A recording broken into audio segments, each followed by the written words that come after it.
How to be a landlord and manage your own real estate. Are you afraid that being a landlord means dealing with crazy tenants and calls in the middle of the night and broken toilets and sinks and you don't know what to do? Well, there's a lot to learn about being a landlord, but I can help you avoid all of that craziness. I'm gonna tell you exactly how to be a good landlord and manage your own properties.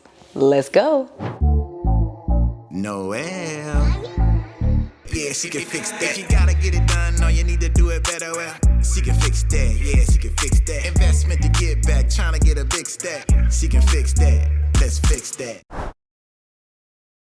I'm gonna share with you a very detailed guide on how to manage both single and multi-family rental properties. I'm gonna share with you 3 important tips that I've learned over the past 10 years of managing and owning rental properties. I'm gonna share with you the biggest lesson that I've learned on how to manage properties without giving yourself a headache. So let's talk about being a landlord, what it's really like. As a real estate entrepreneur, you are going to have to manage properties at some point if you really want to get good at it and start making a lot of money, because you need to learn. I know this is crazy and many people will tell you should probably just go out and get a property manager and some of these other things. And yes, to a certain extent, you will want to get a property manager, but you are doing the most important thing possible. You want to be a good landlord. If you're going to be a real estate entrepreneur and you are in this for the long haul and to make money doing this, you need to educate yourself, because there are so many benefits to being a real estate entrepreneur and to being a landlord.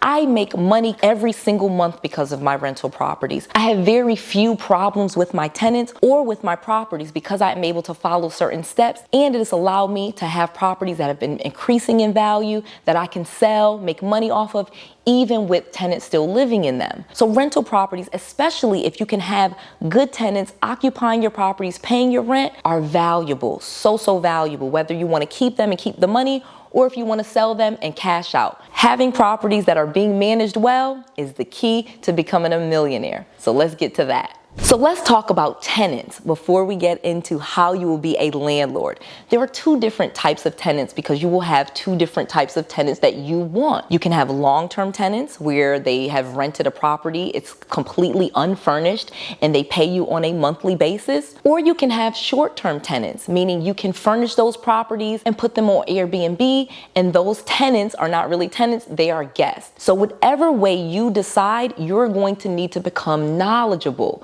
But there are so many headaches on both sides. I'm sure you've heard, as a real estate entrepreneur, as a landlord with long-term tenants, people living there for years and years, that they could destroy the property. They could break the toilets and the sinks and keep calling you, or not pay their rent and never move out. You know, there's some horror stories that exist with long-term tenants. On the other side, with short-term rentals and Airbnbs, I know you have heard those nightmares of people coming in and having parties and destroying the property or stealing your TVs and just all of these horror stories that can be avoided. So before we get into how you avoid them, I want you to comment below and tell me, what is the worst story that you have heard about being a landlord? Because there are so many, and I want to tell you, you can avoid them, but I need to know what's out there, and I'll tell you how to stop that from happening or how to mitigate your losses. So comment below and let me know. There's 2 different types of tenant. Tell me which type we're talking about, and then tell me the horror story. Long-term tenants are the tenants that most people go after. When we're talking about being a landlord, this is usually what we are talking about. Like I said, if you are doing Airbnb, you're not necessarily a landlord, because the people that are staying in your property are not your tenants, they are your guests. So we are talking about unfurnished homes, apartments, or condos that you rent out for a year or longer to someone.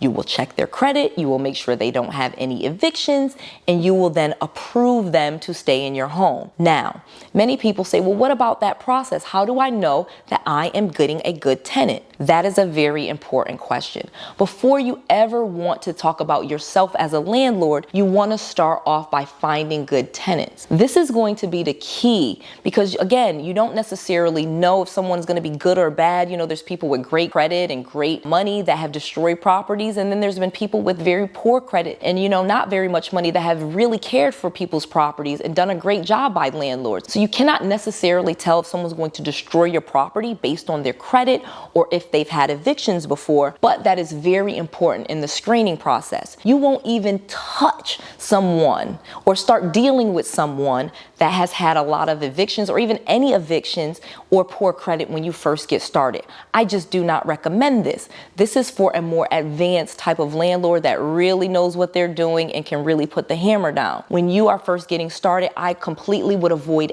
anyone that I had to find on my own through like a seedier type of channel like Craigslist or, some ad on Facebook. I would stay with people that have really good credit, that have no evictions, that make a lot of money, and I would go with as clean cut people as possible when I first got started. Now, 10 years in, I take people with crappy credit. I do double and triple deposits. I do lease to own and rent to own and those type of things. That is because I am more advanced. When you are first getting started though, do not touch this. Stay cookie cutter, stay A1 credit. This will help you avoid lots of headaches that many people deal with as landlords. Number 2, and this is super important about being a landlord, especially with long-term tenants, you need to form a company. You need to be a company. You do not want to be a private landlord, and you do not want your tenants to know that you are both the owner and the landlord. That is problematic. Trust me, don't even go there. You want to create a company, get an LLC, a C Corp or an S Corp, and have a company name. Get a professional phone number, professional email, so that your tenants do not know that you are the person behind the company. You can make yourself look a lot bigger if you establish a company, okay? Your tenants will pay you better, they will respect you more, and you will not get those calls directly. Most people do not call up large companies like Wells Fargo and Chase and large apartment buildings and give them these onesie excuses. People that they think are really big, they don't do that to. So if you present yourself as a small mom and pop landlord and you go up to them and you collect the rent and you say, hey, this is my house, you are setting yourself up for failure and you are asking for headaches. Don't let the tenant know that you are the owner. Set up a company and become a professional. Make your tenants pay your rent directly to your company and mail the checks. Do not set up any type of craziness where you go pick up the rent, where they pay you in cash, where they meet you somewhere, where there's all these things. No.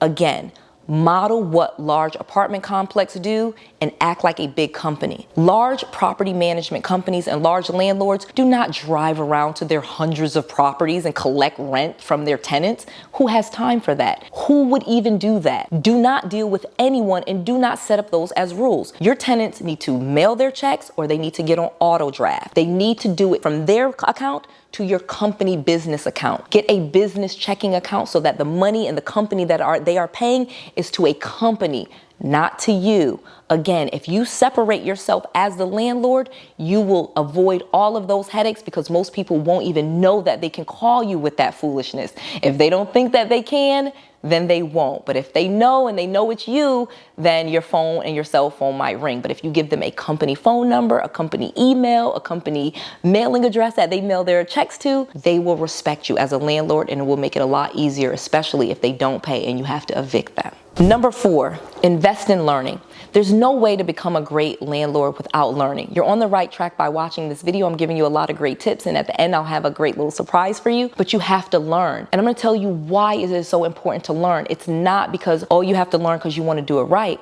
I'm gonna tell you a money way as to why you wanna learn, because then you can teach it. I have a concept that I live in my life, and it is the reason why I'm a multi-millionaire. I learn, do, teach. I learn things, I do it, and I teach it. So I'm constantly learning. I'm always learning new things. I'm learning about skyscrapers and large apartment complexes and how to manage these big, massive properties. In the meantime, I'm doing it. I'm buying large apartment complex. I'm documenting what I'm doing it, and then I'm also teaching it. So if you learn how to be a landlord, then you become a landlord, you can then teach other people how to be a landlord and again, make money at all 3 steps. Many people are looking for information on how to become a landlord. They're looking for classes and courses and mentors. And unfortunately, that's not something I necessarily mentor in specifically, but it would be awesome if that was what you did, because there is a ton of opportunity out there for you to start learning, doing, and teaching on how to be a landlord. So get to it. Okay, so if you want more information and you are loving all of this content,